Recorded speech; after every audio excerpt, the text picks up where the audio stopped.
Assalomu alaykum. Toshkent davlat tibbiyot universitetining haftalik yangiliklar dayjesti. Studiyada Marat Yunusov. Bugungi sonimizda universitet hayotidagi muhim voqealar, xalqaro hamkorlik uchrashuvlari, ilmiy tadbirlar, sport musobaqalari hamda talaba yoshlar hayotiga oid eng so'nggi yangiliklar bilan tanishtiramiz. Demak, haftaning eng muhim voqealar bilan tanishing.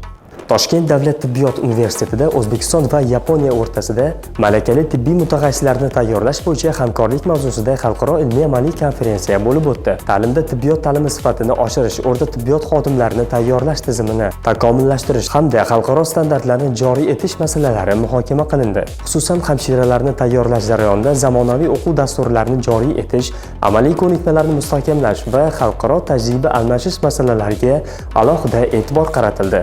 Konferensiyada hamshiralar uchun yapon tilini o'qitish va ularni Yaponiya tibbiyot muassasalariga ishlashga tayyorlash tizimini yo'lga qo'yish istiqbollari ham ko'rib chiqildi. Toshkent davlat tibbiyot universitetida tibbiyotda karyera, biznes va liderlik sinergiyasi mavzusida biznes karyera marafoni bo'lib o'tdi. Tadbir tibbiyot sohasi vakillari, startap asoschilari, biznes trenerlar hamda talabalarni bir platformada jamlab, yosh mutaxassislarning karyera rejalashtirish va liderlik ko'nikmalarini rivojlantirishga qaratildi. Marafon doirasida motivatsion aksiyalar, master-klasslar hamda muhokamalar tashkil etildi. Yetakchi mutaxassislar o'z tajribalarini ulashish, zamonaviy tibbiyot sohasida biznes yondashuvlari va innovatsiyalar haqida so'z yuritildi. Toshkent davlat tibbiyot universitetida AQShning nufuzli tashkiloti uzluksiz tibbiy ta'limni akkreditatsiya qilish kengashi delegatsiyasi bilan rasmiy uchrashuv bo'lib o'tdi.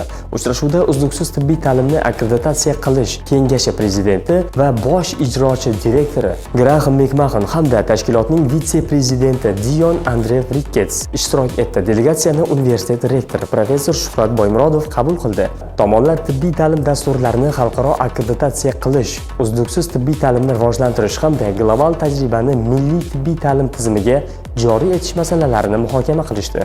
Toshkent davlat tibbiyot universitetida navbatdagi ilmiy kengash yig'ilishi bo'lib o'tdi. Unda universitetda olib borilayotgan ilmiy-amaliy tadqiqot ishlari, raqamlashtirish jarayonlari, innovatsiya loyihalari hamda xalqaro hamkorlik aloqalari muhokama qilindi. Shuningdek, yosh olimlarni qo'llab-quvvatlash, ilmiy izlanishlar samaradorligini oshirish hamda tibbiyot sohasidagi dolzarb ilmiy yo'nalishlar bo'yicha ustuvor vazifalar belgilab olindi. Toshkent davlat tibbiyot universitetida talabalar ligasi doirasida stol tennisi bo'yicha musobaqalar bo'lib o'tdi. Unda universitetning turli fakultetlarida tahsil olayotgan talabalar faol ishtirok etishdi. Shuningdek, ular o'z mahoratlarini, chaqqonligini namoyish etdilar. Bellashuvlar do'stona, ammo raqobatbardosh ruhda o'tkazildi. Mazkur sport musobaqasi talaba yoshlar o'rtasida sog'lom turmush tarzini targ'ib etish, jismoniy faollikni oshirish hamda sport madaniyatini rivojlantirishga qaratilgan. Toshkent davlat tibbiyot universitetida rektor va yoshlar uchrashuvi bo'lib o'tdi. Uchrashuvda universitet rektori Shuhrat Boymurodov talaba yoshlar bilan ochiq muloqot olib borib, ularning fikr va takliflarini tingladi. Uchrashuv davomida ta'lim sifati, ilmiy faoliyat, amaliyot jarayonlari hamda yoshlar tashabbuslarini qo'llab-quvvatlashga oid masalalar muhokama qilindi. Talabalar tomonidan bildirilgan takliflar yuzasidan tegishli mas'ullarga vazifalar belgilab berildi. Toshkent davlat tibbiyot universitetida 2-chi xalqaro talabalar va yosh olimlar forumi, morfologiya va jarrohlik g'oliblari bilan uchrashuv bo'lib o'tdi.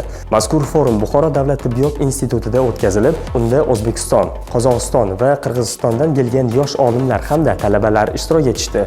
Forum yakunlariga ko'ra, Toshkent davlat tibbiyot universiteti talabalari turli jarrohlik yo'nalishlari bo'yicha bir qator 1 va 2, shuningdek 3 o'rinlarni qo'lga kiritishdi.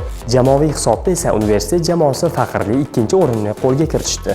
Toshkent davlat tibbiyot universitetida 8-mart Xalqaro xotin-qizlar kuni munosabati bilan bayram tadbiri bo'lib o'tdi. Tadbirda universitet rahbariyati tomonidan professor, o'qituvchilar, xodimlar va talaba qizlarga guldastalar hamda samimiy tilaklar taqdim etildi. Bayram doirasida taniqli san'atkorlar ishtirokida konsert dasturi tashkil etilib, kuy-qo'shiqlar va badiiy chiqishlar yig'ilganlarga kayfiyat ulashdi.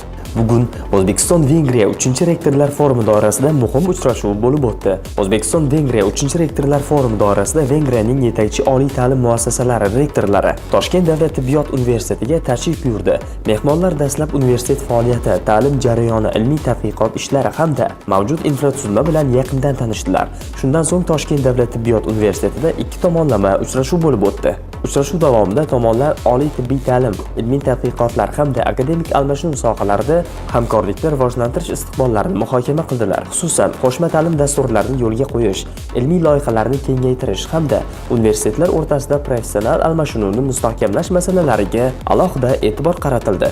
Muzokaralar yakunida Budapesht shahrida joylashgan Semmelweis universiteti bilan ikki tomonlama hamkorlik to'g'risida memorandum imzolandi. Mazkur hamkorlik tibbiy ta'lim sifatini yanada oshirish, ilmiy salohiyatni rivojlantirish hamda tibbiyot sohasida xalqaro akademik aloqalarni mustahkamlashga xizmat qilishi kutilmoqda. Toshkent davlat tibbiyot universitetida hafta davomidagi so'nggi yangiliklar ana shulardan iborat edi. Bizni kuzatishda davom eting.